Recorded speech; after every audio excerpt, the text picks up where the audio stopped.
पदाश्रितानां च समस्तचारं चराचरगणं पुरुषं नमामि।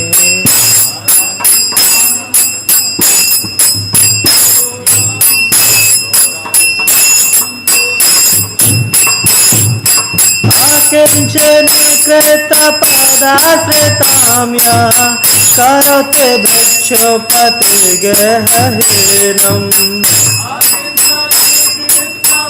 पदाश्रितां यः करोति भिक्षुपतिर्गेहहीनम् तेनाप्यहो विष्णुचरयेते दृष्टश्रुतवान् जगत्रयेऽपि विष्णुचरयेते दृष्टश्रुतवान् यदीयनामपि हरत्र शेषं गिरिप्रसारानपि पापराशिं हरत्र शेषं गिरिप्रसारान् महापराशिम् आचार्यरूपो ननुचरयेते दृष्टश्रुतवान् मया कदापि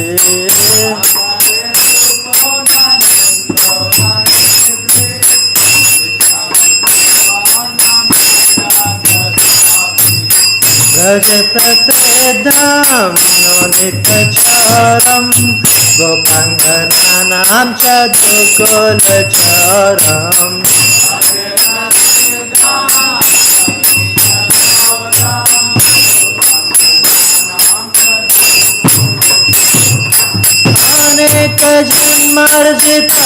अनेकजन्मार्जितपापचरं चोरगगण्यं पुरुषं नमामि।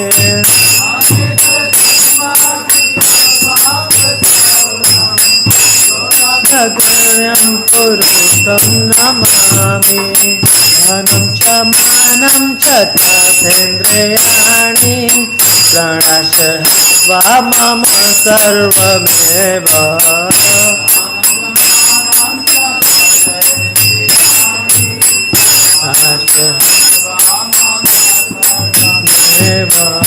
पलायसे कुत्र दुःखदचरं सम्भक्तिधाम्ना से मया निरोधः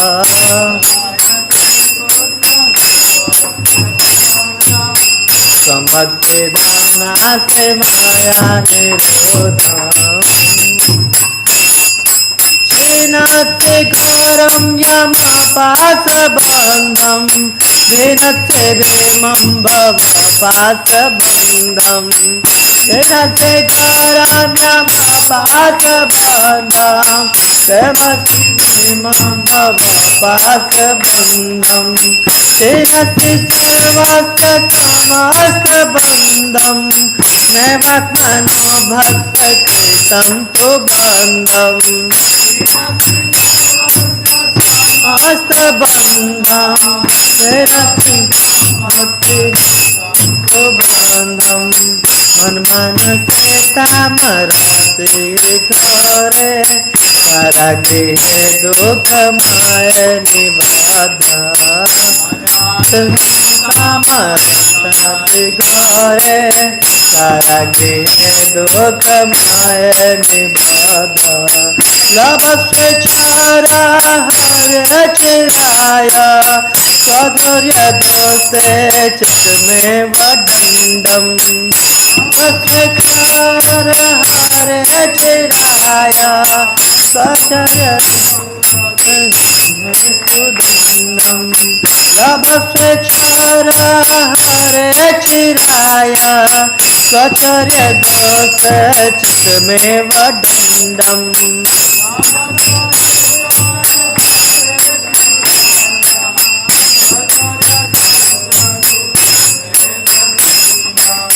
व्रजप्रसिद्धं नवनीतचरं गोपाङ्गनानां च गोकुलचरम्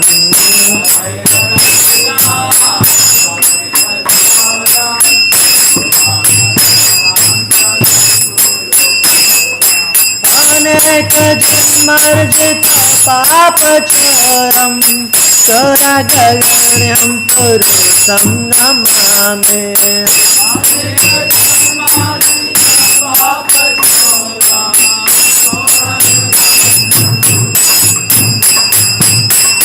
भजत सेदमनं चोरम गोपांगनानां गोकुलचरम।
कारागृहे वस्तदा हृदये मदीये मद्भक्तिपाशबन्धन दृश्य निश्चलः सन् त्वां कृष्ण हे प्रलयकोटिशतान्त्र्यपि सर्वस्वचौरम हृदय मोचयामि। तो बहुत अच्छा है ये जो वैष्णव भजन है, श्री चौर अग्र पुरुषाष्टकम। इसमें बताया गया है जो सबसे अग्रगण्य चोर हैं, मतलब चोरों को जो सरदार हैं, जो कि सिरमौर हैं चोरों के, उनके बारे में यहाँ पर इस वैष्णव भजन में बात किया जा रहा है।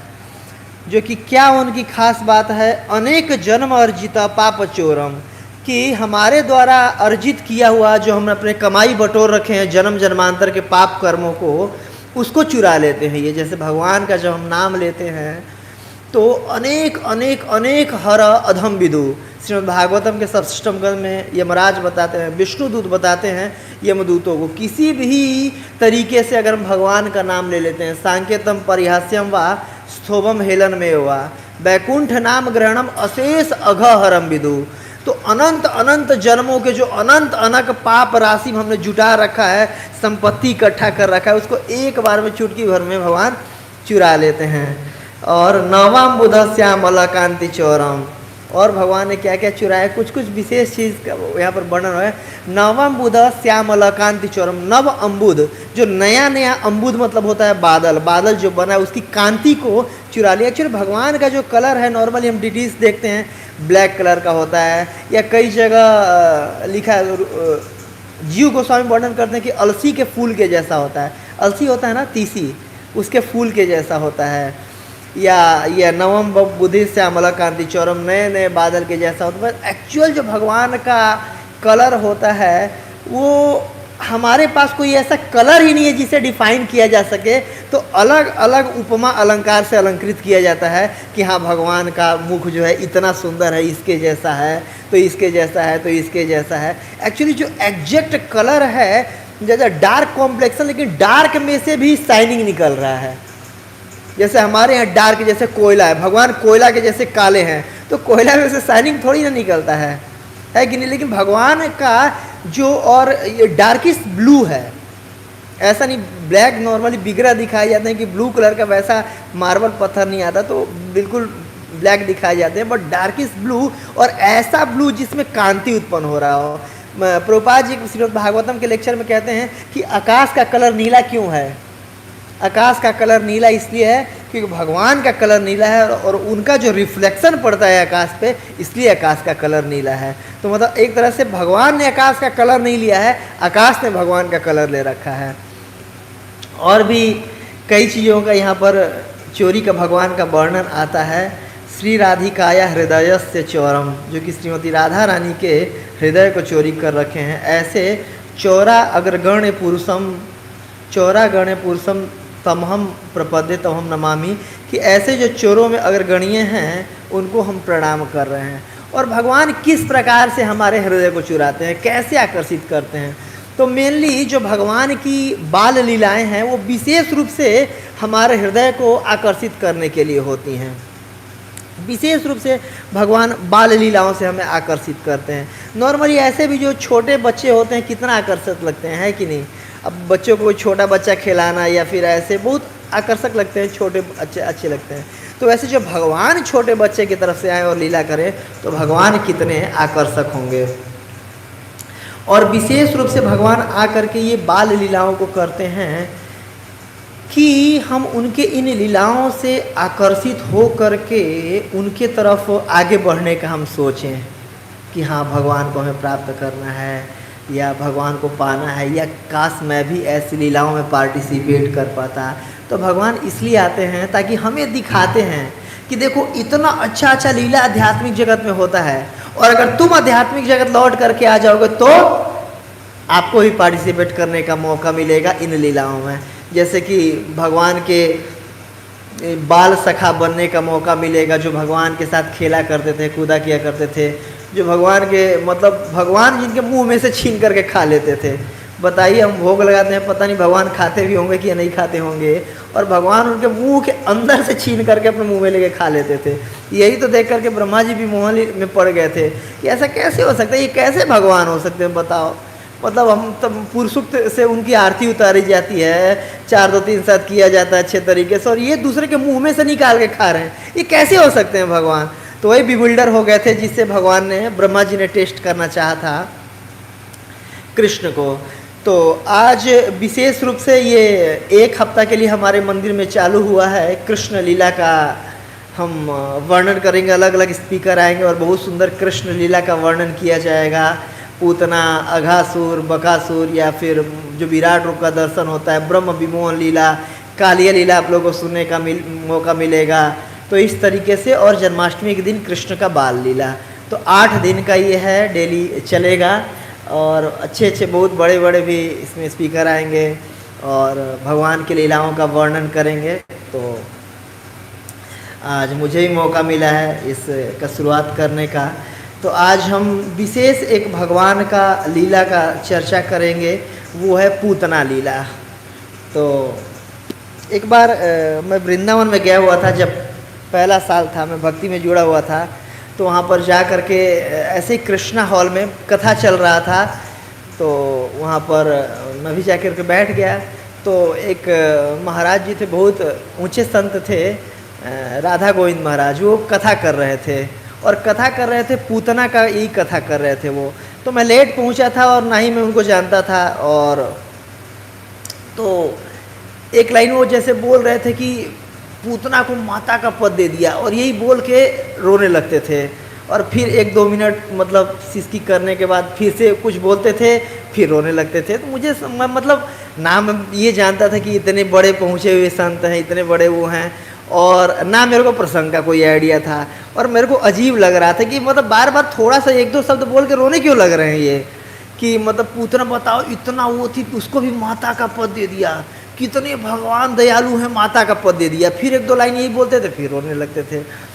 तो कुछ देर बाद हुआ कि फिर लेक्चर तो आगे नहीं किया महाराज ने, इसी पर 2-4-5 मिनट बाद फिर क्लोज कर दिया, सब लोग उठ के आ गए। लेकिन मेरे मन में संशय बना रहा कि मतलब क्या ऐसा था कि वो रोने लगते थे, और ऐसा ये वो था। तो विशेष रूप से जो पूतना उद्धार लीला है ना, ये है ही ऐसा लीला। जो पूतना उद्धार लीला है, जो हम जैसे जो नए भक्त हैं, जो कच्चे पक्के भक्त हैं, जो भक्ति का भी शुरुआत कर रहे हैं, जो कि थोड़ी दूर चलते हैं फिर गिरते हैं, फिर कुछ उम्मीद का, तो नए भक्तों के लिए उम्मीद की किरण दिखाने वाला ये पास टाइम है पूतना उद्धार लीला। जैसे आज के हम श्लोक पे चर्चा करें थोड़ा सा, तो आप लोग मेरे पीछे दोहराइएगा, बहुत अच्छा ये श्लोक है। अहो वकेयम स्तनकालकूटा जिघ्रांसया पायदपि असाध्वी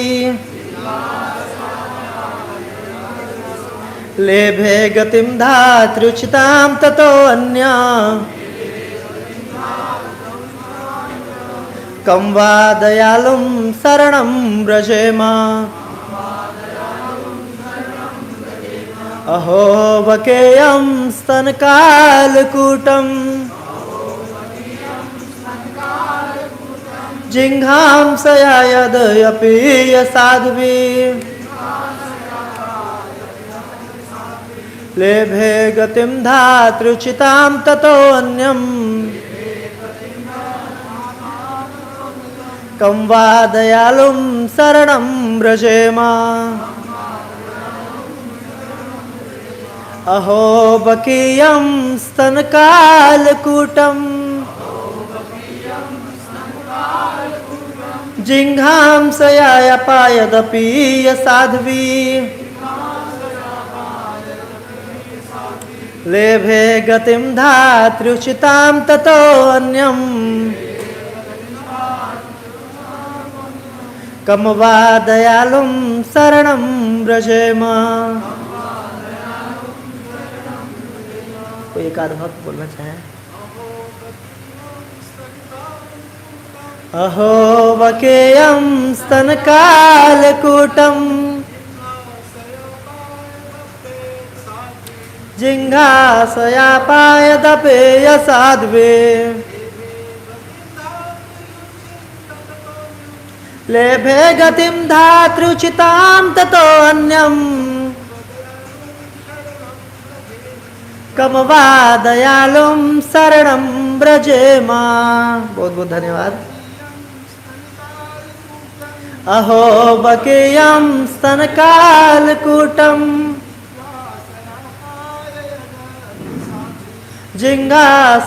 जिघांसयापायदपेय साध्वे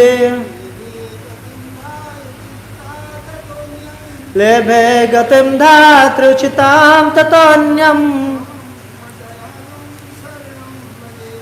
कम वा दयालुं शरणं व्रजेम। बहुत बहुत धन्यवाद। तो बहुत दिव्य श्लोक है ये, और ये जो है ये उद्धव जी का हृदय का विलाप है, ये हृदय का उद्गार है उद्धव जी का।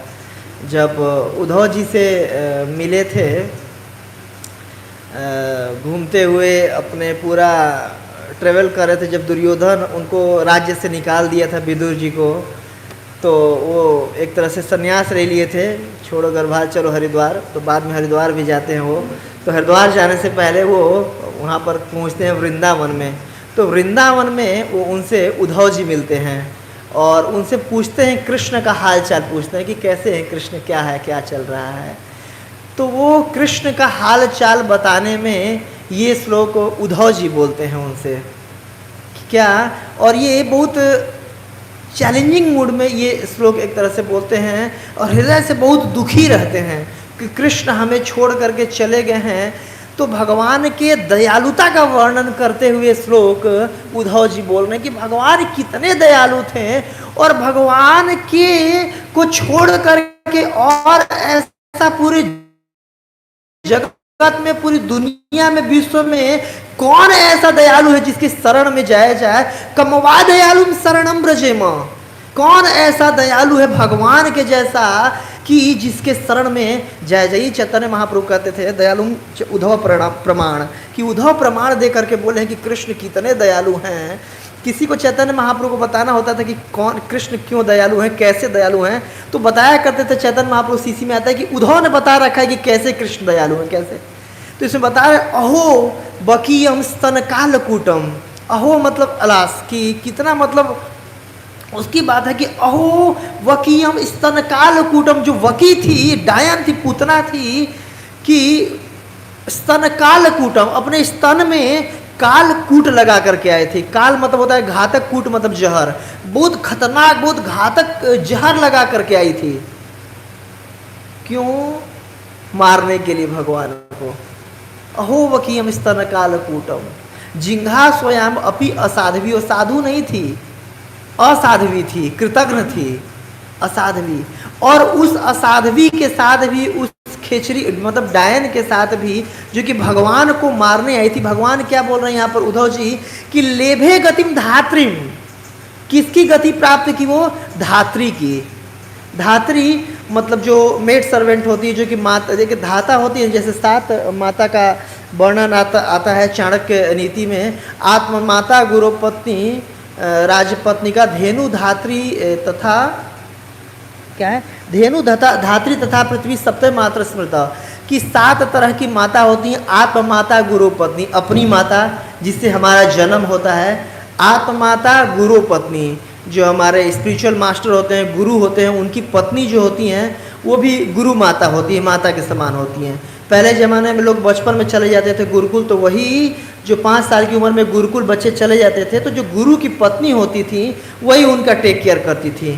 तो आत्म माता, गुरु पत्नी और ब्राह्मणी राजपत्नी का, जो ब्राह्मण की जो पत्नी होती हैं वो भी माता के समान होती हैं। और राजपत्नी का, जो राजा की पत्नी होती है, राजरानी, वो भी हमारे माता के समान होती हैं। और धेनु धात्री तथा पृथ्वी, धेनु गाय, जैसे चैतन्य महाप्रभु और काजी का जब संवाद हो रहा था तो वहाँ पर चैतन्य महाप्रभु ने स्टैब्लिश किया था कैसे गाय हमारी माता है। तो जो धेनु होती है, गाय होती है, क्योंकि हम उसका दूध पी करके हम बढ़ते हैं, तो जो भी दूध पिलाती है वो माता के समान है। तो धेनु और धात्री, यही धात्री जो यहाँ पर पूतना को जो भगवान ने अपने माता का पद दिया, धात्री, इसको धाय भी बोलते हैं नॉर्मली भाषा में। धात्री तथा पृथ्वी, पृथ्वी से हम सब कुछ लेते हैं, पृथ्वी पर हम पालन पोषण हमारा करती है, तो पृथ्वी भी हमारी माता हुई। तो ये इस तरीके से 7 हमारी माताएं होती हैं। तो वैसे वो जो कि भगवान को मारने आई थी, विष पिलाने आई थी, उसको भी भगवान ने क्या दिया, माता का पद दिया। अगर कोई हमें पता चल जाए कि फलाना व्यक्ति, अगर मुझे पता चल जाए कि मैं सुबह सुबह वीर नरसिंहदेव चाकू लेके आ रहे हैं, मेरे को मारने आ रहे हैं, पता अगर लग जाए तो पहले से ही आदमी प्लानिंग कर ले कि अच्छा ये मारने आ रहे हैं, मैं इनको कैसे मारने से पहले मार दूं, है कि नहीं। ये बहुत ज़्यादा होगा तो बचाओगे तो मारने का प्लान आता है कि अच्छा ये मारने आ रहा है, इतना दुष्ट नेचर का, मैं इसको कैसे मार दूं। लेकिन उस व्यक्ति को भी, जो कि माता नहीं थी, माता का सा नाटक कर रही थी, उसको भी धात्री उचिताम तत्वन्यम कमवा दयालुम शरणम ब्रजेम, ऐसे दयालु व्यक्ति को छोड़ करके और ऐसा दुनिया में कौन है जिसकी शरण लिया जाए। एक श्रीमद् भागवतम पे नॉर्मली 33 से ज़्यादा कमेंट्रीज हैं, वैष्णव कमेंट्रीज हैं, और उसमें भी श्रीमद् भागवतम के 10वें स्कंद पे 72 से ज़्यादा कमेंट्रीज हैं आचार्यों के, वैष्णव आचार्यों के कमेंट्रियों। और विशेष रूप से इस श्लोक को अलग अलग आचार्यों ने अलग अलग तरीके से वर्णन किया, और ये बहुत ही उत्साहवर्धक श्लोक है। ये जो पूतना वाला प्रसंग है, एक वैष्णव लिख रहे हैं कि जैसे कि जो पूतना थी वो माता का सा नाटक कर रही थी, ड्रामा कर रही थी, कि आ करके बच्चों को उठा के ले ले ले ले मेरा छोटा बच्चा बाबू, ऐसे करके लाल करके स्तन पिला रही थी। तो क्या उसका इंटेंशन क्या था, मारने का इंटेंशन था कि एक बार मेरा दूध पिएगा और चट से खत्म हो जाएगा, मार दिया जाएगा, ये मार दूंगी इसको मैं। तो वो इंटेंशन था, लेकिन कर क्या रही थी, माता सा अभिनय कर रही थी, एक माता के जैसे अभिनय कर रही थी। तो भगवान उसके इंटेंशन को छोड़ करके उसके अभिनय को स्वीकार कर लिए कि चलो एटलीस्ट कुछ भी हो, अभिनय तो कर रही है ना माता सा, तो उसको माता का पद दे दिए। तो वैष्णव लिख रहे हैं कि देखिए नॉर्मली हम अभी वैष्णव प्राय हैं, भजन करने का प्रयास करते हैं, माला लेते हैं, नींद आने लगती है, या भगवान के सामने जा करके हाथ जोड़ के प्रार्थना भी कर रहे होते हैं, प्रार्थना में कुछ और भी चल रहा होता है, या आरती भी वर्षी भी कर रहे होते तो ये चल रहा होता है, फलाना ने मेरे को ऐसा कर दिया, उसको मैं ये करूँगा, ये ऐसे कर दिया, होता है कि नहीं। कुछ भी करने बैठते हैं, माला में भी पता नहीं क्या क्या विचार आता रहता है। तो एटलीस्ट हम माला करने का या भक्ति करने का अगर नाटक भी कर रहे हो, प्रयास भी कर रहे हो, तो भगवान ये नहीं देखते कि कितना हाई स्टैंडर्ड, चलो हमारे नाटक को भी भगवान, जैसे पूतना के किए गए नाटक को भगवान स्वीकार कर लिए, और भक्ति का, माता का, जो यशोदा माई का जो पोजीशन है, वो पोजीशन उसको दे दिए। तो वैसे ही हम नए भक्तों के लिए एक उम्मीद का, एक प्रेरणा का स्रोत है ये वाला जो पास टाइम है, कि जैसे पूतना के देख कर के नाटक को भी अगर भगवान स्वीकार कर लिए, तो हम भी देखिए अच्छा तो भक्त है नहीं, प्रयास ही कर रहे हैं भक्ति का, तो निश्चित रूप से भगवान हमारे भी नाटक को प्रयास करें, मतलब जो भी हम प्रयास कर रहे हैं उसको स्वीकार करेंगे, और जो भी है उसके अनुकूल जरूर हमें फल देंगे। तो एक नए भक्तों का भी उम्मीद जगता है इस प्रसंग को सुन करके। और विशेष रूप से भगवान इतने दयालु हैं, उसकी प्रसंग को ये श्लोक दर्शाता है। और कहा जाता है कि जब सुखदेव गोस्वामी जबकि जन्म लिए तो माता के गर्भ में ही वो 16 साल तक रहे थे, वो बाहर नहीं निकलना चाह रहे थे कि निकलते ही मैं क्या हो जाऊंगा, माया में पड़ जाऊंगा। तो जो व्यासदेव थे उनको आश्वासन दे रहे थे, अरे अरे आप निकलो, माया में नहीं पड़ोगे, माया तुमको छू नहीं सकती, निकल जाओ निकल जाओ। और उनके माता को भी अब धीरे धीरे पीड़ा हो रही थी। अब सोचिए कोई 1 साल बच्चा रह जाता है तो इतना कष्ट होता है, वो 16 साल रह गए थे, कितना कष्ट हो रहा होगा। तो अब स्वयं व्यासदेव जो भगवान को बुला करके आए और भगवान श्री कृष्ण साक्षात उनको आश्वासन दिए कि कोई आप टेंशन मत लो, आप निकलो माता के गर्भ से, आप माया में नहीं पड़ोगे। तो उधर जो व्यास नंदन सुखदेव गोस्वामी माता के गर्भ से बाहर निकले और बाहर निकलते ही बिल्कुल फोकस थे, उनको बिल्कुल माया में नहीं फंसना है। कोई मम्मी पापा चाचा ताऊ किसी को कुछ नहीं बोले, सीधे डायरेक्शन में चले गए, बस जंगल में चले जाना है। एक बार मामा और पापा और बोलना शुरू करूँगा तुरंत माया में फंसा लेंगे ये लोग। हाँ हाँ मैं तुम्हारा पापा हूँ, तुम्हारा मामा हूँ, तुम्हारा चाचा हूँ, ये करके जैसे लिखते हैं ना भक्ति विनोद ठाकुर जी की, जो गर्भ से बाहर आते हैं तो अलग अलग हमारे रिश्तेदार आते हैं, खिलाना पिलाना चालू कर देते हैं। और हम क्या प्रार्थना करके आए थे, गर्भ स्तुति, जय जगन्नाथ बलदेव सुभद्रा महारानी की जय, गौर भगवान लक्ष्मी नरसिंह देव भगवान जगत गुरु प्रभात की जय। जैसे हरेक जब कोई भी इंसान रहता है माता के गर्भ में तो तरह तरह के प्रार्थनाएं करता है कि हे भगवान बस ये आखिरी बार है, इस बार निकाल दो, ऐसा कुछ भी नहीं करूंगा कि दोबारा माता के गर्भ में आना पड़े, कुछ भी नहीं करूंगा। दुहाई भगवान को हाथ जोड़ता है, पैर पड़ता है, पूरा प्रार्थना करता है। और एक बार बाहर निकलने के बाद फिर से वही, ये मेरी मामा पापा चाचा ताऊ ऐसे ऐसे करके खिलाने लगते हैं, उसको कुछ ये लेके देते हैं, फिर से भुलवा देते हैं बच्चे को। कोई याद दिलाने वाला नहीं होता, भाई तू क्यों आया है, तेरे जीवन का लक्ष्य है कृष्ण प्रेम प्राप्त करना, दोबारा माता के गर्भ में नहीं जाना है, तुम प्रार्थना करके आए हो। कोई ये प्रार्थना उनको पता है ना, बच्चे को फिर ऐसे भुलवा देते हैं। तो इस तरीके से, लेकिन सुखदेव गोस्वामी को याद था, बिल्कुल फोकस करके आए थे कि क्या करना मेरे को, और निकलते ही बिल्कुल जंगल की तरफ भागे। और व्यासदेव को भी पता था कि मेरा जो पुत्र है वो बहुत उन्नत है, वो भक्ति में उन्नत है, तो वो भी ऐसे उन्नत पुत्र को खोना नहीं चाहते थे। और उनको कोई इंटरेस्ट नहीं था वैसे माँ बाप के और फैमिली कोई इसमें रिलेशनशिप में। तो व्यासदेव जो थे अपने 2 शिष्यों को मतलब भेज करके 2 श्लोक सिखा करके भेजे कि जाओ पीछे पीछे उस श्लोक को बोलना उनके सामने, जब भी तुम्हारे रेंज में आ जाए, पास आए तो ये चिल्ला चिल्ला के यही 2 श्लोक गाना। तो उसमें एक श्लोक, पहला श्लोक यही था। तो जब सुखदेव गोस्वामी को पीछे से चिल्लाते जा रहे थे पुत्र पुत्र पुत्र, कोई उनको असर ही नहीं हो रहा बिल्कुल। और इतना ज़्यादा वो थे कि मतलब इतना भक्ति में उन्नत थे कि वहाँ पर ये अलग स्टोरी आ जाती है कि स्त्रियाँ जो थी वो नग्न स्नान कर रही थी तालाब में, लेकिन उनको देखी जाते हुए उन्होंने अपना स्तर मतलब वो अपना कपड़ा नहीं ढका कि उनको ये भी नहीं पता था कौन स्त्री कौन पुरुष है। इतना उन्नत उनकी अवस्था थी, भक्ति में इतने पहुँचे हुए थे। और फिर उनको भी अब कैसे बुलाया जाए जिसको किसी चीज़ से मतलब ही नहीं है। तो यही श्लोक अहो बकीयम स्तनकाल कूटम जिंघा सोया पपी पास असाध्वी कि जो उनके व्यासदेव के शिष्य थे, यही श्लोक जाके उनके सामने बोले। जब ये श्लोक सुने तो बोले कि इतना दयालु कौन हो सकता है जो इतना दयालु हो कि अगर उसको कोई मारने भी आ रहा है उसको माता की गति दे रहा है, माता का पद दे रहा है, कौन इतना दयालु हो सकता है। और जो दूसरा एक ये श्लोक सुन करके रुक गए सुनने के लिए कि और आगे क्या बोल रहे हैं। और जो दूसरा श्लोक बोलते हैं बरहा पीडम नटवर बपू कर्णयो कर्णिकारम विभ्रत वास कर्ण का कपिसम वै जयंतिम च मालाम। भगवान के मुख का वर्णन होता है कि भगवान कितने सुंदर हैं। पहला श्लोक में वर्णन हुआ है भगवान कितने दयालु हैं, और दूसरा श्लोक में कि भगवान कितने सुंदर हैं। वृंदारण्यम स्वपाद गमनम प्राविशद गीत कीर्तई कि वृंदावन में जा रहे हैं बांसुरी बजाते हुए और वैजयंती माला धारण किए हुए हैं, इतने सुंदर हैं, गोपवृंद उनके पीछे पीछे जा रहे हैं। जब ये उन्होंने सुना तो सच में लगा कि हाँ इंटरेस्टिंग चीज़ है, सुनना चाहिए, कौन है ऐसा व्यक्ति। फिर उसको इनक्विजिटिव को लेकर के आए और व्यासदेव से पूरे 18 के 18,000 श्लोक सुने और बाद में परीक्षित महाराज को बताएं और उन्हीं के सुन करके सूत गोस्वामी जो नैमिषारण्य में बताएं जिसको आज हम पढ़ते हैं। तो ये वो भगवान की दयालुता को प्रसंगित करने वाला श्लोक है जो कि भागवतम में उद्धव जी के द्वारा बोला गया है।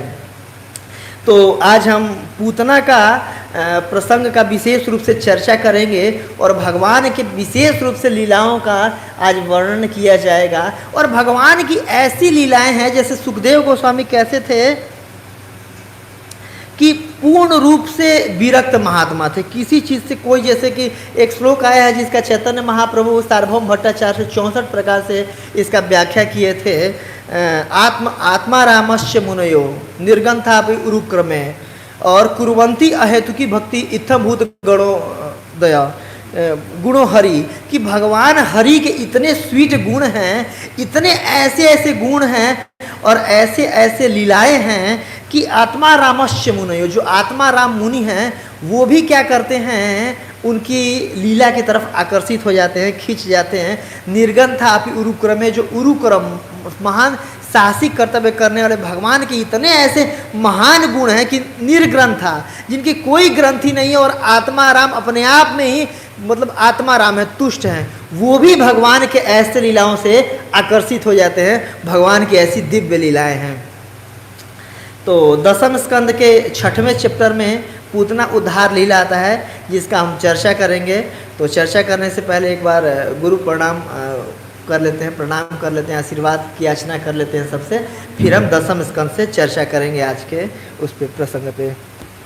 ओम अज्ञानतिमिरन्धस्य ज्ञानञ्जनशलाकया चक्षुरुन्मिलितं येन तं श्रीगुरुवे नमः। श्रीचैतन्यमनोभीष्टं स्थापितं येन भूतले स्वयं रूप कदा मह्यं ददाति स्वपदान्तिकं वन्देऽहं श्रीगुरुं श्रीतापदकमलं श्रीगुरून् वैष्णवांश्च श्रीरूपं साग्रजातं परिजनसहितं कृष्णचैतन्यदेवं श्रीराधाकृष्णपादां सहगणललिता श्रीविशाखान्वितांश्च।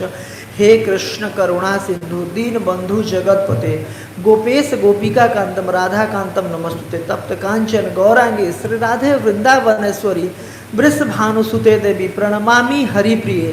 वाञ्छाकल्पतरुभ्यश्च कृपा सिन्धुभयैव च पतितानां पावनेभ्यो वैष्णवेभ्यो नमो नमः। जय श्री कृष्ण चैतन्य प्रभु नित्यानंद श्री अद्वैत गदाधर श्रीवास आदि गौर भक्त वृंद की जय। हरे कृष्णा कृष्ण कृष्णा हरे हरे, हरे राम राम राम हरे हरे। नमो ओम विष्णुपादाय कृष्ण पृष्ठाय भूतल श्रीमती भक्ति वेदांत स्वामी इति नमस्ते सारस्वती देवी गौरवाणी प्रचारिणे निर्विशेष शून्यवादी पाश्चात्य देश तारिणे। कृष्ण पृष्ठाय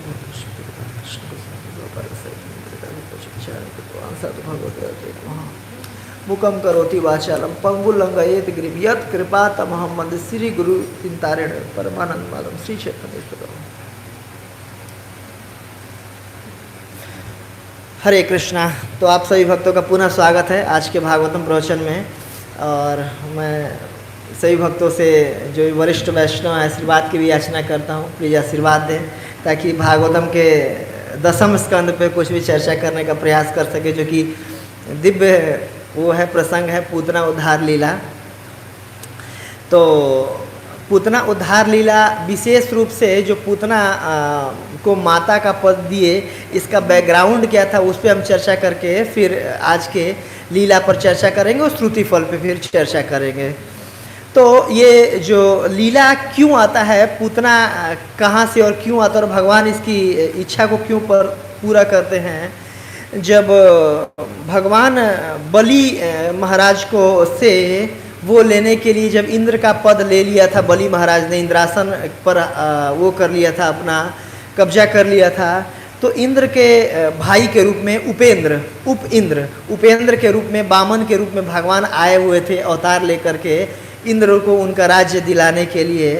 तो जब बामन के रूप में भगवान आए बलि महाराज के सामने, तो बहुत सुंदर एक बौने ब्रह्मचारी के रूप में आए थे, गिरुआ वस्त्र पहने हुए थे, मृगछाल लपेटे हुए थे और बहुत सुंदर लग रहे थे। और बामन उंगली के, इस तरीके से बामन उंगली का जितना साइज होता है उतना उनका साइज था। तो इस तरीके से बहुत सुंदर लग रहे थे, सब देख करके बिल्कुल देखते ही रह गए उनको, इतने सुंदर लग रहे थे भगवान। तो जब वहाँ पर बलि महाराज थे, उनकी जो पत्नी थी विंध्यावली, वो भी उनके बहुत बड़ी भक्त थी।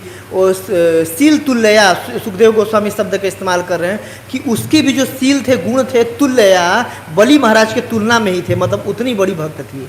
और उनकी एक पुत्री थी रत्नमाला भी भगवान की बहुत बड़े भक्त थी। मतलब इनके पिताजी प्रहलाद महाराज जी, दादाजी बहुत बड़े भक्त, पत्नी भी भक्त और बेटी भी बहुत बड़ी बड़ी भक्त थी। तो जब वामन देव भगवान वहाँ पर आए तो देख करके बहुत आकर्षित हुई उनसे, वामन देव भगवान से, और मन में ये सोच रही थी कि ओह कितना सुंदर बालक है ये, अगर मेरा बालक होता तो मैं इसको जरूर दूध पिलाती, कितना सुंदर बालक लग रहा है। तो उसके हृदय में बिल्कुल वात्सल्य की भावना वामन देव भगवान को देख करके बिल्कुल प्रगाढ़ मात्रा में बढ़ने लगी। इसके बाद फिर मन में वही विचार कर रही थी, सोच कर रही थी, लेकिन एक लिहाज भी था कि अब शादी विवाह हुआ नहीं तो बोल भी नहीं सकती थी कि कैसे मेरा पुत्र हो जाइए, बट मन मन में सोच रही थी। और इसके बाद जब वामन देव भगवान 3 पग में पूरी पृथ्वी को ऊपर से नीचे तक सारे लोगों को नाप करके जब इनको बंदी बना लिए, तो इसके बाद उसके मन में आया कि कितना दुष्ट बच्चा है ये, अगर मेरा बच्चा होता ना तो इसको तो दूध पिला करके मैं मार देती, जहर पिला के मार देती। उसके मन में ऐसा विचार आ रहा था कि अगर मेरा बच्चा अगर इतना दुष्ट होता तो मैं इसको तो जहर पिला करके मार देती, ऐसे बच्चे होने से ना होना बढ़िया है।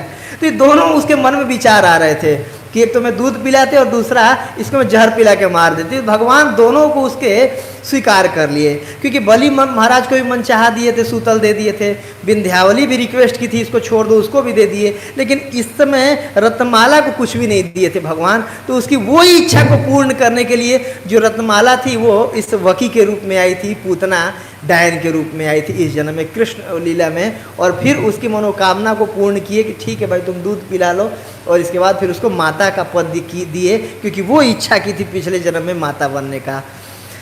तो ये लीला आता है भागवतम के 6ठम स्कंद में, बाल लीला और जो जन्म लीला है वो जन्माष्टमी के दिन व्याख्या किया जाएगा। तो होता ये है कि जब भगवान का, जब देवकी का जो 8वां गर्भ होता है, जब वो देखता है कंस की ये तो साक्षात दुर्गा दी हैं, दुर्गा देवी आकर के बोलती हैं तुम्हें मारने वाला कहीं और पैदा हो चुका है, तुम मेरे को मारने से क्या फ़ायदा, तो उस तुरंत दंडवत मारता है, वो मेरी आराध्या दुर्गा ने जन्म लिया है। फिर उसको लगता है जरूर जो ये मेरी बहन है देवकी, ये कोई साधारण लेडी नहीं है, सोचो जो साक्षात दुर्गा जिसकी बेटी हो सकती हैं वो कितनी पहुंची हुई लेडी होगी, तो ये साक्षात मतलब साधारण नहीं है वो। और इस डर के मारे आता है और बिल्कुल दंडवत प्रणाम करता है वो वसुदेव को और देवकी को कि बहन मेरे से बहुत बड़ा भूल हो गया, क्षमा कर देना। एक साधु पुरुष किस चीज़ को क्षमा नहीं कर सकते हैं, और एक मेरे जैसा मैं बहुत बड़ा असुर हूँ, 1 नंबर का मैं दुष्ट हूँ, मेरे से बड़ा शैतान तो इस जगत में कोई नहीं हो सकता है, मैंने कितने पाप किए हैं, मेरे को पक्का नरक में भी जगह नहीं मिलेगा, बहन प्लीज़ मेरे को माफ़ कर देना, मैं तुम्हारे 8 पुत्रों को मारा हूँ। इस तरीके से लगता है पैर पे गिरने, पैर पकड़ने बिल्कुल देवकी के और उसके कि आप प्लीज़ माफ़ कर देना, नहीं तो मेरे को नरक में भी जगह नहीं मिलेगी, प्लीज़ प्लीज़ प्लीज़। पूरे उसके आंसू गिर के बिल्कुल कपड़े भीग रहे थे। अब जब देखे देवकी और वसुदेव कि भाई साहब अचानक से इसका इतना हृदय बदल गया, तो चलो उसको क्षमा कर दो। वो समझा भी रहा था कि देखो सबका मृत्यु तो फिक्स होता है, अब मैं कितना दुष्ट हूँ, उनका अपना भाग्य था तुम्हारे बच्चों का कि मेरे हाथ से मारे गए, मेरे जैसा दुष्ट मामा तो आज तक जन्म नहीं लिया होगा। इस तरीके से खूब समझा रहा था, स्पेसिफाई कर रहा था उनको अपनी तरफ से, तो चलो क्षमा कर दी, और तुरंत उनको जेल से आज़ाद कर देता है। और अगले दिन अपने राज्य में जाता है, मतलब उसमें सभा में, और बताता है कि पता चला जो मेरी बेटी का जो मेरी बहन का 8वां बेटी थी, पुत्री थी, साक्षात दुर्गा देवी थी वो। तो अच्छा सारे लोग बोलते अच्छा दुर्गा देवी थी, ओहो जब, लेकिन विष्णु जो है ना बहुत मायावी है, देखो वो ऐसा हो सकता है कहीं और जन्म ले करके और दुर्गा को भेज के दे दिया ना चकमा। अब सारे सब मिल के फिर से, अब सारे जो भी दुष्ट मंत्रिमंडल था सारे इकट्ठा होते हैं और सब मिल करके एक दुष्टा गोष्ठी करते हैं कि कैसे कृष्ण को मारा जाए, कहाँ है वो, कैसे कृष्ण को खोज करके मारा जाए। तो सारे दुष्ट मंत्री मिल करके ये करते हैं कि ठीक है हमारे राज्य में जितने भी बच्चे जन्म लिए हैं 10-15 दिन के अंदर, एक पक्ष के अंदर सबको मार दिया जाए, चाहे लड़का हो लड़की हो, कोई भी जन्मा उसको मार दिया जाए। और इस चीज़ को जो इसका दावेदार उठाती है कौन, पूतना, कि ठीक है मैं घूम घूम के बच्चों को खोज करके और मारूंगी उसका। तो जो पूतना माता थी इसका वो दावेदार अपने ऊपर लेती हैं, बोझ अपने कंधे पर, ठीक है ये काम मेरे को दिया जाए, और इसके बाद घूम घूम के बच्चों को मारने शुरू करती है। और इसके बाद में जब सुखदेव गोस्वामी बोलते हैं कि पूतना अपने मिशन पर निकल गई बच्चों को मारने का, तो सुखदेव गोस्वामी के मतलब समझ जाते हैं परीक्षित महाराज का मनोभाव। 6वें श्लोक में इसको वर्णन करते हैं, दसम स्कंद के 6वें अध्याय के, कि और बोलते हैं कि देखो ये ऐसी जो पूतना, डायन, भूत, पेत, चुड़ैल या खेचरी, इनका प्रभाव वहीं चलता है जहाँ पर भगवान का नाम नहीं लिया जाता है और जहाँ पर भगवान की भक्ति नहीं होता है ना, वहाँ पर इनका बस चलता है। और वृंदावन में तो साक्षात जहाँ पर कृष्ण स्वयं मौजूद है वहाँ पर तो इसका कुछ होना ही नहीं था। मतलब परीक्षित महाराज के मन में एक तरह से शंका आता है कि ओह अब ये मारने चली गई, कहीं और ऐसा ना हो कि भगवान को मार दिया, कुछ ऐसा हो। तो उनके मनोभाव को समझ करके सुखदेव गोस्वामी बोलते हैं कि ये जो भी ऐसी चीज़ें होती है वहीं पर किसी में होता नहीं कि भूत आ गया, प्रेत आ गया, ऐसा वैसा, ये वहीं पे होती है जिनके पास क्रेडिट्स कम होते हैं, जो भगवान की पूजा नहीं करते या नाम नहीं लेते, वहीं पर होते हैं। सुखदेव गोस्वामी कह रहे हैं। और बहुत सुंदर, एकदम इतने सुंदर स्त्री, और बिल्कुल हाथ में कमल का पौधा वो फूल लेकर, और बिल्कुल इतना सुंदर, मतलब सुखदेव गोस्वामी एकदम जो कि विरक्त चूड़ामणि हैं और इतने बड़े सन्यासी, और इतना सुंदर उसका वर्णन कर रहे हैं कि ऐसे मतलब वो जो पूतना थी बहुत सुंदर वेश बना के चल रही थी, उसके ऐसे स्तन दिख रहे थे, उसके ऐसे वक्षस्थल थे और ऐसे इस तरीके से दिख रही थी, और इतने पतले उसके कमर थे मानो उसके कमर टूट जाए, और बहुत अच्छे तरीके से उसका वर्णन। और ऐसे वर्णन मतलब जो लोग उसको देख रहे थे, ब्रज के लोग देख के सोच रहे थे इतना सुंदर, मतलब बिना पूछे ही उससे, और आके बता रहे थे कि हाँ हाँ नंद महाराज का घर उधर है, उधर उधर उधर है, आके खुद बता रहे थे। क्यों? इतना सुंदर लेडी वो कभी देखे नहीं थे। और कोई भी बहुत सुंदर अगर मान लो कोई स्त्री को देखता है तो पुरुष के मन में आ जाता है, मतलब नॉर्मली आता है कि हाँ ये मेरे से बात करे या मैं इससे बात करूं। और किसी को भी देख करके वो मुस्कुरा देती थी, तिरछे ऐसे देखती थी, मुस्कुरा देती थी। और सुखदेव गोस्वामी वर्णन कर रहे हैं तो प्रत्येक व्यक्ति को लग रहा था कि हाँ मैं इससे जाके बात कर लूँ या ये मेरे से बात कर रहे हैं। और वो किसी बात नहीं कर रही थी, खुद ही जा के बता रहे थे हाँ हाँ नंद महाराज का घर उधर है, उधर उधर चले जाओ। और जो स्त्रियां थीं वो सोच रही थी कि ये तो साक्षात लक्ष्मी है, जो कि हाथ में एक कमल रूपी टॉर्च लेकर के अपने पति को ढूंढने के लिए आई है, साक्षात कृष्ण को ढूंढने के लिए आई है, साक्षात लक्ष्मी है ये। और देख करके बिल्कुल आश्चर्यजनक थी। स्त्रियों की टेंडेंसी होती है, पुरुष की टेंडेंसी होती है कि पुरुष ज़्यादातर स्त्रियों से आकर्षित होकर स्त्रियों को देखते हैं, पुरुष की सुंदरता नहीं देखते, लेकिन स्त्रियां पुरुषों को भी देखती हैं, स्त्रियों को भी देखती हैं कि ये मेरे से ज़्यादा सुंदर है, ऐसा फैशन कर रखी है, ऐसे वैसे दोनों को देखने की टेंडेंसी होती है। तो स्त्रियां भी उसको देख रही थी कि इतने सुंदर लग रही है, ओ हो ये तो साक्षात लक्ष्मी है। और वो बिल्कुल ही जा करके डायरेक्ट नंद बाबा के महल में जा करके अंदर घुसती है। और यशोदा और देवकी दोनों वहीं पर, 6 दिन का बालक, मतलब होता ना 6वीं का दूध, तो 6 दिन का बालक था वो, तो नॉर्मली दोनों प्रसूति गृह में ही थी। और वो देखती है साक्षात इसको आते हुए, और आ करके ऐसे उसको छोटे लल्ला को, कृष्ण को ले करके ओ हो मेरे लल्ला ऐसे करके गोदी में उठा लेती है। और इतना स्नेहमयी माता का वो अभिनय कर रही होती है, इतना स्नेहमयी माता का कि देवकी और इनको रोहिणी को लग रहा होता कि ओ भगवान ने तो गड़बड़ कर दिया, विधाता ने कितना बड़ा गड़बड़ कर दिया। एक्चुअली में तो इसी स्त्री को इस बच्चे का माता होना चाहिए था। हम तो गड़बड़ हो गए कि हमारे इसने गर्भ से जन्म ले लिया। एक्चुअली में कितना ज़्यादा वात्सल्य भावना है, कितना ज़्यादा प्रेम है इस बच्चे के प्रति इस स्त्री के मन में। ओ हो, इसी को लगता है साक्षात माता, तो इसी को माता होने का एक्चुअली में अधिकार है, हमें तो कोई अधिकार ही नहीं है। ये वो सोच रही थी। सोचिए कितना बड़ी मतलब एक्टिंग कर रही होगी। जो ये पूतना है ना, एक्चुअली पूतना फॉल्स गुरु को रिप्रेजेंट करती है, फॉल्स गुरु को रिप्रेजेंट। जैसे आज के समय में कितने सारे फॉल्स गुरु होते हैं ना, ऊपर से बकायदे वो पहन लेंगे माला वोला दंड कमंडल लेकर के, जटाधारी छोटाधारी लंगोटाधारी ऐसे करके, ये करके जटा ये करके मैं नारियल पानी पे सिर्फ रहता हूँ और ये करता हूँ वो करता हूँ। बड़े बड़े तथाकथित वो होते हैं और अंदर से कुछ और ही होते हैं। जैसे कि सुखदेव गोस्वामी ने 8वें श्लोक में उसमें बताया है कि वो कैसी थी कि जैसे एक बहुत सुंदर ही मयान में और एक बहुत तीक्ष्ण तलवार रखा हो, कि कितना सुंदर मयान दिख रहा हो और बहुत तीक्ष्ण तलवार हो, तुरंत निकाल करके उससे किसी का गला काटने जा रहा हो। वैसे बहुत सुंदर एक्टिंग कर रही थी और बहुत सुंदर दिख भी रही थी, लेकिन अंदर से कौन थी? डायन, असाध्वी, कृतघ्न जिसको बोलते हैं। तो ये एक फॉल्स गुरु को रिप्रेजेंट करती है पूतना, जो कि बाहर से कुछ और होते हैं, अंदर से कुछ और होते हैं।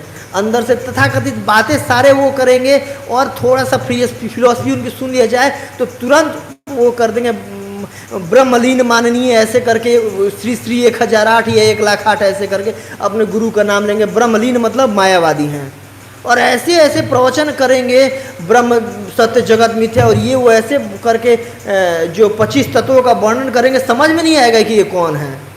ये वैसे ही फॉल्स गुरु होते हैं, जैसे पूतना थी ना, ऊपर से कुछ और अंदर से कुछ और, वैसे फॉल्स गुरु को रिप्रेजेंट करते हैं। और पूतना ले करके बच्चे को तुरंत ही अपना स्तन पिलाने लगी। और सुखदेव गोस्वामी एक और उपमा से अलंकृत कर रहे हैं कृष्ण को कि भगवान कैसे थे, जैसे कि एक राख से छुपा हुआ अग्नि होना।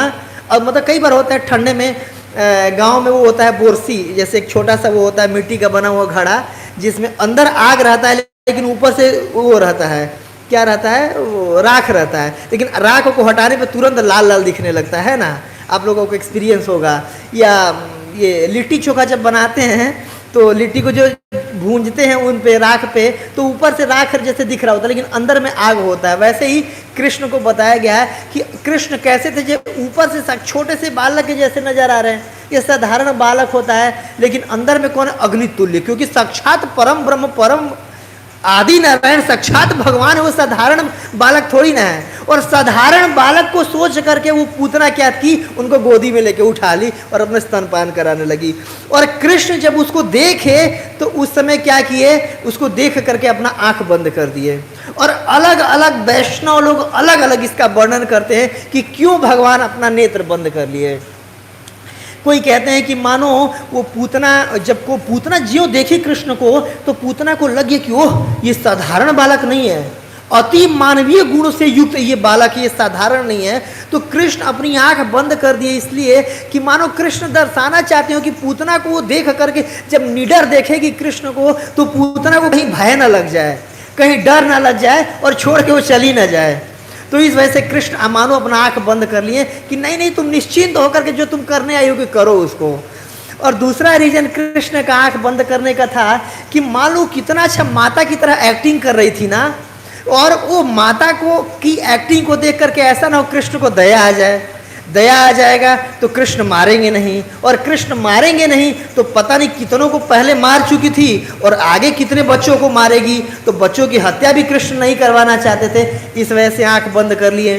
तीसरा रीजन वैष्णव आचार्य देते हैं कि जो अब कृष्ण देखे कि भाई अब ये तो ऐसी दुष्ट बन के आई हो, इसको मारना है, और है कौन, ये स्त्री है, और स्त्री को मारना कदापि शोभा नहीं देता है। जैसे बच्चों को, स्त्री को, या फिर जो बूढ़े होते हैं या ब्राह्मण होते हैं, ये 5 जन होते हैं, ये कुछ भी गलती भी कर दें तो इनको मारना नहीं चाहिए। तो स्त्री भी उस कैटेगरी में आती है कि चाहे स्त्री कोई भी गलती कर दे कितनी बड़ी, उसको दंडित नहीं करना चाहिए, राजदंड नहीं मिलता है, ऐसा शास्त्रों में वर्णन है, मनु संहिता में। तो कृष्ण सोचें अब क्योंकि स्त्री को मारना है, इस वजह से भी वो आंख बंद कर लिए कि भाई अब चलो मैं नहीं देखूंगा। और चौथा रीजन ये बताते हैं क्योंकि अब इतने लोगों को मार चुकी थी पूतना। पूतना का मतलब होता है, पूत मतलब होता है पुण्य कर्म, और ना मतलब नहीं, जिसके खाते में कोई भी पुण्य कर्म ना हो उसको पूतना बोलते हैं। तो इतनी बड़ी दुष्टा है, इतनी बड़ी पापी नहीं है, इसका मैं चलो मुंह नहीं देखना चाहता हूँ। इस वजह से भी कृष्ण क्या किए, अपना आंख बंद कर लिए। तो ऐसे करके अनेक वैष्णव लोग अपना अनेक कमेंट्री करते हैं। प्रभुपाद ने भी कृष्णा बुक में 7-8 कमेंट्री कर ही दिया है कि इस तरीके से जो भगवान थे अपनी आंखें बंद कर लेती हैं। और रोहिणी और देवकी, वो यशोदा माता देख रही हैं साक्षात, ये मतलब अपना स्तनपान करा रही है और साक्षात उनके सामने, और कुछ नहीं बोल रही हैं कि वो सच में ये साक्षात लक्ष्मी है, और अगर हमारे शिशु को, हमारे लल्ला को अगर ये दूध पिलाएगी तो निश्चित रूप से उसको ज़्यादा शक्ति मिलेगा, बलवान हो जाएगा, हिष्ट पुष्ट हो जाएगा, तो हाँ हाँ पिला लेने दो। वो भी कुछ नहीं बोली थी। जब शिव जी दर्शन करने आए थे पूतना का, सॉरी कृष्ण का, जब शिव जी को पता चला कि भगवान जन्म ले लिए हैं तो शिव जी दर्शन करने आते हैं एक अवघड़ भेष धारण कर करके, और भिक्षा मांगने आते हैं, भिक्षाम दही। यशोदा माई निकलती हैं, हाँ भाई औघड़ बाबा बताओ क्या चाहिए भिक्षा। तो भिक्षा में बस ये चाहिए कि जो तुम्हारे घर वो लल्ला जन्म लिया है ना उसका एक बार दर्शन करा दो। तो बोलती है दर्शन करा दो, भागोगे कि नहीं यहाँ से? बताओ, अपना मुंह देखो, तुम देखने से ही औघड़ लग रहे हो और इतना जटाधारी ये धारण कर रखे हो, भस्म वगैरह भभूत लगा रखे हो, देख करके मेरा बेटा देख करके डर जाएगा और रो लेगा और पता नहीं कुछ टोना टोटका ना कर दो, तुम बिल्कुल नहीं दिखाओगे, भागो यहाँ से। तो इस तरीके से भगा दी शिव जी को। अब शिव जी भी सोचे थे हमारे भगवान जन्म लिए में दर्शन तो एक बार बनता ही है। दोबारा वहीं पर जा करके बैठे थे, नंदगांव के बाहर नंदेश्वर महादेव हैं, आप लोग दर्शन किए होंगे। तो वहीं पर जा करके बाहर बैठे थे और भगवान भी सोचने लगे, चाहते थे भाई परम वैष्णवा नाम यथाशंभु, भगवान भी चाहते थे उनको दर्शन देना शिव जी को। तो भगवान एक वो करते हैं ड्रामा या फिर लीला करते हैं, भगवान लगते हैं रोने, बिल्कुल बच्चा रोने लगता है, पैर हाथ पीट पीट के रोते रोते रोते रोते। माता यशोदा उसको चुपवा रही होती है, चुप हो जा मेरा लल्ला बेटा, ये गोदी में जैसे माताएं खिलाती है ना बच्चे को, तो वैसे कर रही थी, लेकिन बच्चा रोने मतलब रोता ही जा रहा था, चुप होने को तैयार ही नहीं। तो माता यशोदा को लगा जरूर जो आया हुआ था ना बाबा, वो उसी ने कुछ कर दिया होगा, वो देखने से ही लग रहा था इतना बड़ा वो है ढोंगी है, उसी ने जरूर कुछ किया होगा जिसके चलते मेरा बालक रो रहा है। एक काम करो, वो देखना चाहता, उसी को कुछ बुलाओ, कुछ कर दे ताकि बच्चा चुप हो जाए, बच्चा तो रोया ही जा रहा है। फिर शिव जी को भेज करके बुलवाती हैं। शिव जी आते हैं तो फिर बोलती हैं कि देख भाई मेरा जो बेटा है ये रोए पड़ा है और ये चुप ही नहीं हो रहा है, भाई चुप करा दिया, कुछ कर दो इसको। तो बोला हाँ लक्षण खराब दिख रहे हैं, लक्षण खराब दिख रहे हैं बहुत, इसे ये ना भूत प्रेत इसके लग गया, अभी लगा इसे भूत। कोई लेकिन दिक्कत की बात नहीं, चिंता की बात नहीं है, मैं ना अपने जटा में एक जड़ी रखता हूँ और ये जड़ी को स्पर्श मात्र से ही सारे भूत दूत भाग जाते हैं। एक काम करो, मेरे जटा को ना, अपने जो तुम्हारा लल्ला है उसका चरण को मेरे जटा से टच कराओ, मेरे सर से टच कराओ, तुरंत उसके भूत भाग जाएंगे। और भगवान भी चाहते थे कि हाँ भैया ऐसा कुछ आशीर्वाद देना। तो इस तरीके से जो माता थी उसके सर को लगाती हैं बच्चे को अपने शिव जी के उस पर, और शिव जी बिल्कुल मतलब रोमांच कंपा श्रुतयंग भाजो, पर बिल्कुल उनके नेत्रों से वो बहने लगता है। शिव जी इतना प्रसन्न होते हैं कि सोचो साक्षात भगवान का चरण कमल उनके सर पे लग रहा है, और इस तरीके से भगवान कृष्ण भी चुप हो जाते हैं। तो शिव जी को इतना मतलब प्रयास करना पड़ता है, बुद्धि लगाना पड़ता है भगवान के दर्शन करने के लिए, और वो पूतना बिना बुद्धि के बिना वही लगाए, और माता भी तैयार है कि हाँ मेरे बच्चे को दूध पिलाओ। तो इस तरीके से, और भगवान क्या कर रहे हैं कि रुद्रम साथवत, कि रुद्र को अपना साथी बना करके, मतलब भगवान शिव को अपना साथी बना करके, और पूतना का क्या किए, दुग्ध तो पान किए ही, दूध तो पान किए ही, साथ में उनके प्राण भी पान करने लगे।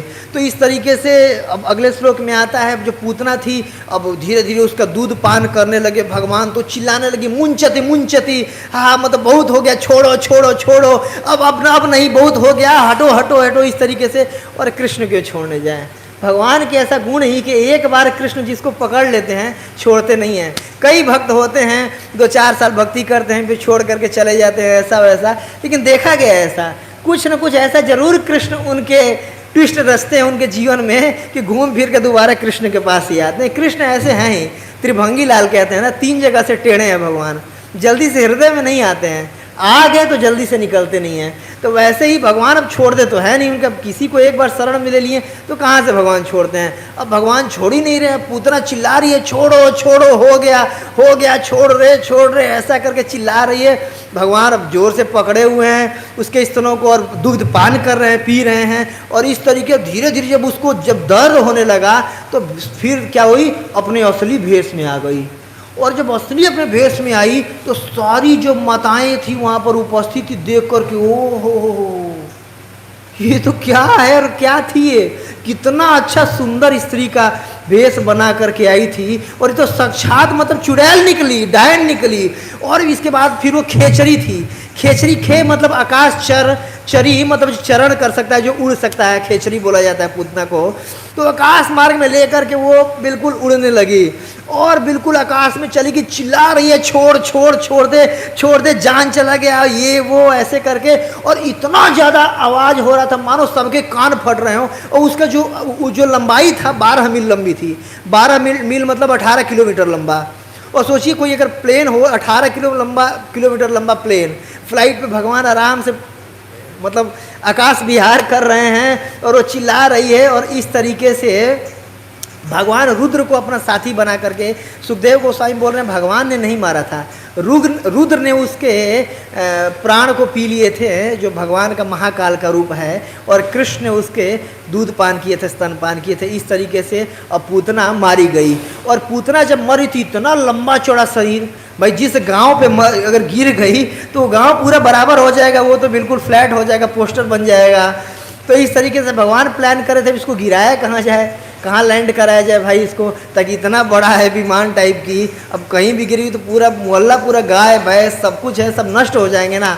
तो कंस का एक बहुत सुंदर बागीचा था यमुना के तीर पर, वहीं पर भगवान उसको पूतना माता को लैंड कराते हैं, आकर के वहीं पर गिरती है। और गिरने के बाद फिर भगवान उसके वक्ष स्थल पे ही खेल रहे थे। जैसे छोटे देखिए 18 किलोमीटर लंबी, और उसके ऊपर भगवान थे, इतने छोटे दिख रहे होंगे, है कि नहीं, दूर से देखिए किसी। और सारे पीछे पीछे मतलब लोग भाग रहे थे कि इतनी बड़ी पूतना थी, हाय हमारे बच्चे को लेके जा रही। सोचिए कि कितना ज़्यादा उनके मन में वात्सल्य का भावना था उन माता, जो कि साक्षात जगत जननी हैं, जगत माता हैं, जो यशोदा माता, नंद वो, और सारे उनके पीछे पीछे, जैसे कि बचपन में हम लोग पतंग के पीछे भागते थे ना, या पतंग कटता तो पीछे पीछे भागते थे लूटने के लिए, वैसे ऊपर ऊपर भाग रही है वो, और उड़ते हुए जा रही है आकाश में, पीछे पीछे सारे वो लोग दौड़ते जा रहे हैं कि पता नहीं कहाँ ले जाएगी, कहाँ गिरेगी, छोड़ेगी नहीं छोड़ेगी, हमारे लल्ला को क्या हो जाएगा, चिल्लाते हुए। इसके बाद सब लोग गिरे तो इतनी ऊंची थी वो, तो ऐसे थोड़ा ना चढ़ सकते थे उसके ऊपर।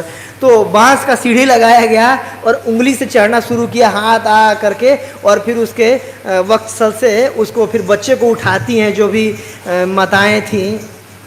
और इसके बाद फिर देखती हैं कि ओ हो, फिर उसको और जो भी कई सारी क्रियाएं करती हैं, भागवत में वर्णन हुआ, आप लोग पढ़ लीजिएगा। तो सबसे पहले क्रिया करने में क्या करती हैं, और इसको देखते इतनी बड़ी पूतना, सुखदेव गोस्वामी ने वर्णन किया है कि मरने के बाद कैसे दिख रही थी, जैसे जो उसके पैर हैं इतने बड़े बड़े पैर थे, जैसे नदी के दो वो हों, तट हों, जैसे होते हैं ना टापू, या फिर एक बहुत बड़ा ब्रिज हो, पुल हो, उसके जैसे दिख रहे थे। उसका जो पेट था ऐसा दिख रहे थे जैसे बहुत बड़ा खाली झील हो।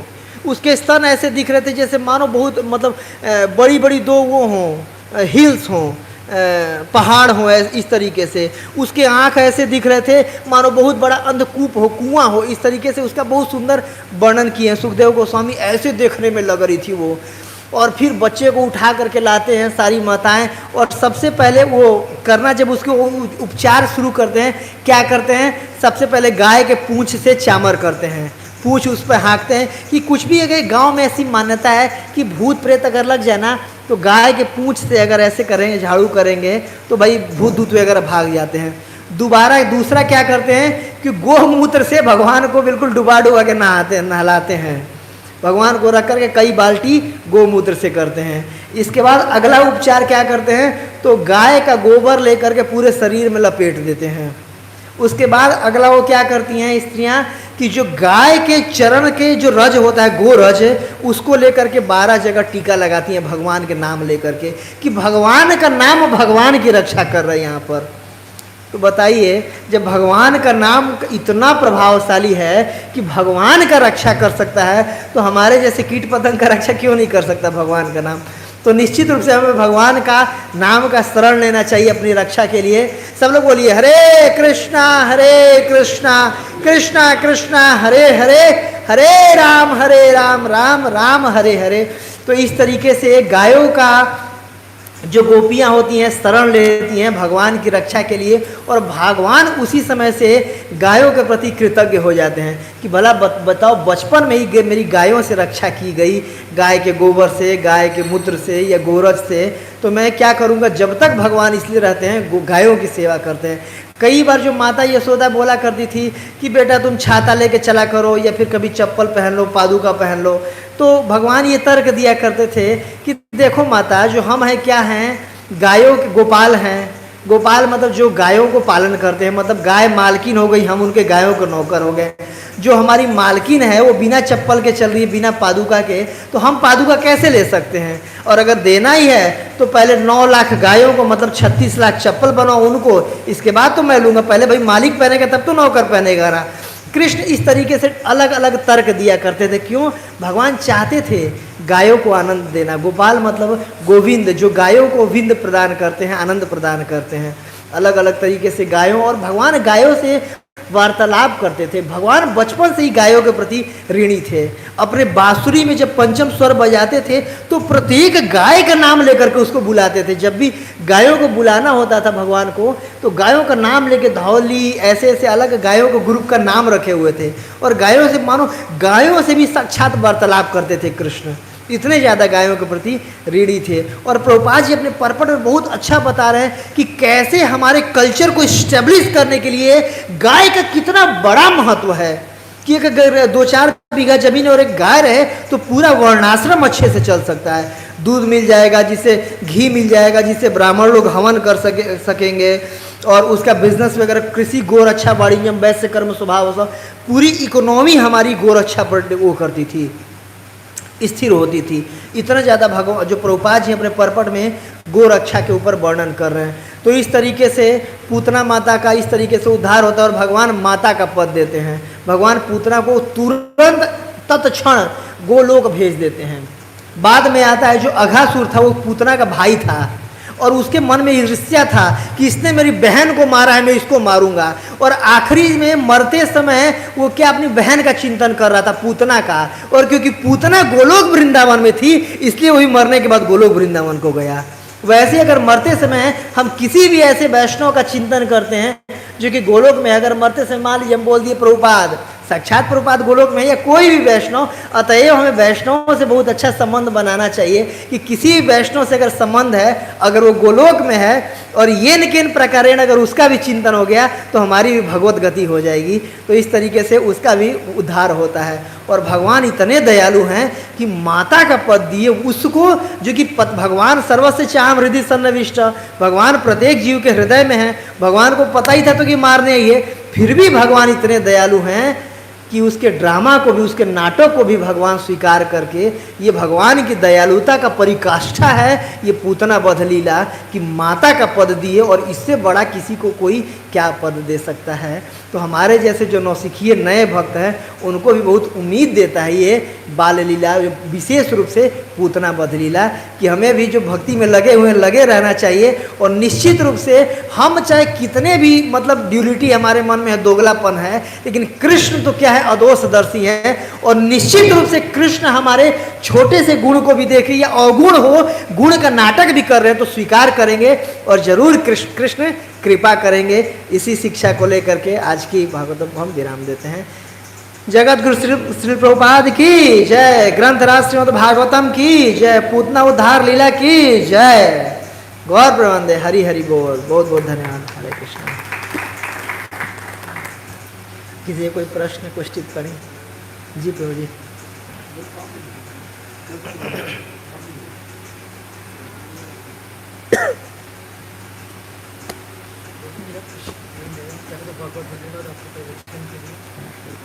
आपका मेरा कथा से रिलेटेड क्वेश्चन नहीं है, इट्स ऑल क्लियर। आपके रियलाइजेशन से रिलेटेड है। आप स्वाध्याय भी बहुत स्ट्रॉन्ग है, आपका स्वाध्याय बहुत स्ट्रॉन्ग है। नहीं वही पढ़ा था। शास्त्रों में जैसा कहा गया है, हरि अनंत, हरि कथा अनंता। तो हरि कथा जो है वो अनंत है। अब हमारा जो जीवन है, अब कितने वर्षों का है, जो भी बचा हुआ है, मेरा प्रश्न ये है कि एक बार मैंने वृंदावन में किसी भक्त के मुखाग्नि से सुना था, लेक्चर चल रहा था, उन्होंने कहा था, क्या मैंने उनसे तो प्रश्न किया था, उन्होंने बोला था कि हमें इसी जीवन काल में ही सीखना होगा सब कुछ। हम अगर वैकुंठ जाते हैं या गोलोक वृंदावन जाते हैं तो वहाँ पे थोड़ी ना सीखते हैं, सीखते तो मैं यहीं से जाने, तैयारी तो मैं यहीं से करके जाने। अब हरि कथा तो अनंत है, तो मृत्यु का कोई भरोसा नहीं, मृत्यु कभी भी आ सकती है। तो प्रश्न ये है कि मृत्यु हमारी कभी भी आए और हरि कथा हमारी छूट जाए तो फिर क्या होगा? हमारी तो तैयारी नहीं हुई, हमें तो ज्ञान ही नहीं है पूरा, तो हमारी एंट्री कैसे होगी? आई होप मेरा क्वेश्चन समझ आ गया। तो ये साधना सिद्ध भक्त होते हैं, कृपा सिद्ध। प्रश्न प्रभु जी का ये है कि हमारे जीवन का अच्छे से ध्येय होना चाहिए हरि कथा को सुनना। और हरि अनंत, हरि कथा अनंता, हरि अनंत है, हरि का कथा भी अनंत है। तो और प्रभु जी ने वृंदावन में किसी लेक्चर में सुने थे कि तब तक इतना कथा सुनना चाहिए कि कृष्ण प्रेम जागृत हो जाए, पूरा कथा सुन लेना चाहिए, हमारा जीवन लिमिट है, कभी भी मृत्यु आ सकती है, यही था ना प्रभु जी। तो हमें क्या करना चाहिए? तो प्रभु जी देखिए, जो हरि कथा है ना, हाँ, जैसे कि हमारा डेस्टिनी भी यही है, और हमारा जैसे कि जब पहाड़ी रास्तों पर हम जाते हैं ना, तो अगर जैसे आप जाएंगे केदारनाथ या बद्रीनाथ, तो बद्रीनाथ जाने के बाद जितना आनंद आता है, उससे ज़्यादा आनंद उन रास्तों को ट्रेवल करने में आ रहा होता है कि नहीं? अलग अलग पहाड़ हैं, घाटियाँ हैं, कहीं कहीं झरना गिर रहा होता है, कहीं कहीं अचानक से बस यू टर्न लेती, ओह लगता है कि गाड़ी गिर ही जाएगी लेकिन बच जाती है, कहीं सामने से कोई और गाड़ी आ रही होती, व्हीकल, तो ऐसे आनंद लिए है ना। तो डेस्टिनी से ज़्यादा आनंददायक तो वो उपात हो रहा होता है। तो वैसे ही भगवान के धाम में कोई भक्त है, वो जाके क्या करेगा?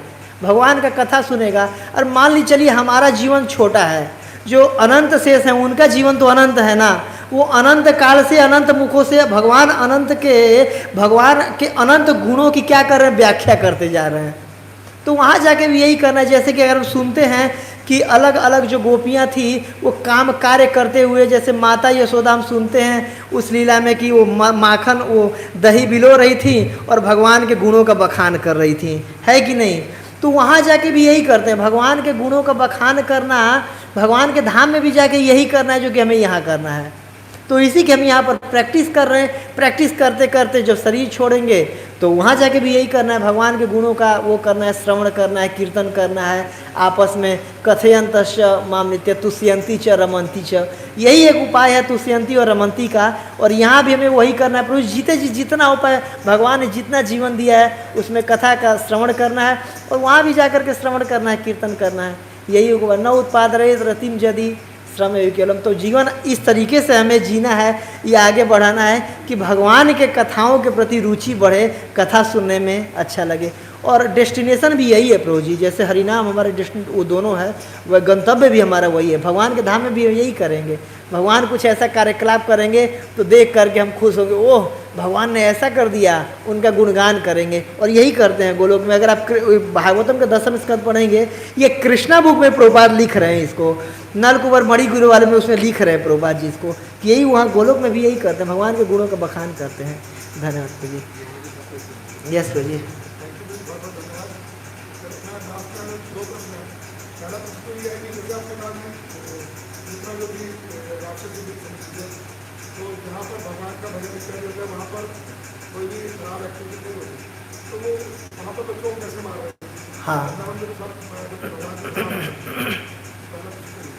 हाँ, तो इसका आंसर है प्रभु जी प्रभुपाद परपट में दे रहे हैं। सुखदेव गोस्वामी एक्चुअली ना ये जो आपका प्रश्न है, ये परीक्षित महाराज के मन में प्रश्न आ गया था। जब बोल ही रहे थे अभी, तो अचानक से पूतना की बात करें, तब तक अगला श्लोक तुरंत वर्णन कर रहे हैं कि वहाँ पर ऐसा नहीं होता है, फिर तुरंत पूतना की बात करने लग रहे हैं। सुखदेव गोस्वामी मन की बात समझ गए थे परीक्षित महाराज का। तो मैं वो श्लोक खोलता हूँ, अचानक से इसका वर्णन कर रहे हैं कि जहाँ पर भगवान का नाम रूप गुण लीला का अगर वर्णन किया जाता है, श्रवण किया जाता है, वहाँ पर ऐसे जो भी जीव होते हैं तो उसका वर्णन, तो नॉर्मली वो पहले मारा करती थी, उसका काम यही था खून पीना। ये शुरुआत अपने एक्टिविटीज़ का शुरुआत यहीं से की थी। तो वृंदावन में वो किसी को नहीं मारी थी। इसी उसके भय को हटाने के लिए विशेष रूप से सुखदेव गोस्वामी ने ये 5वें नंबर का श्लोक आप पढ़िएगा 6वें अध्याय का, बोले हैं विशेष रूप से, पूरा अपना डाइवर्ट चेंज करके बोल दिए इसको कि आप डरो मत परीक्षित महाराज, पूतना वहाँ पर कुछ भी नहीं कर सकती थी। जहाँ पर भगवान का नाम लिया जाता है वहाँ पर ये लोग कुछ नहीं कर सकते, तो जहाँ साक्षात भगवान मौजूद है वहाँ पर क्या कर सकती थी, उनको निश्चिंत कराने के लिए। तो ऐसे हम निश्चिंत हो जाए इसलिए बोले थे। दूसरा प्रश्न,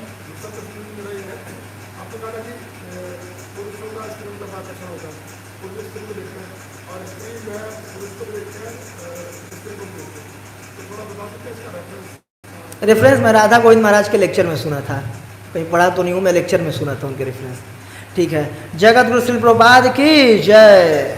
हरे कृष्ण।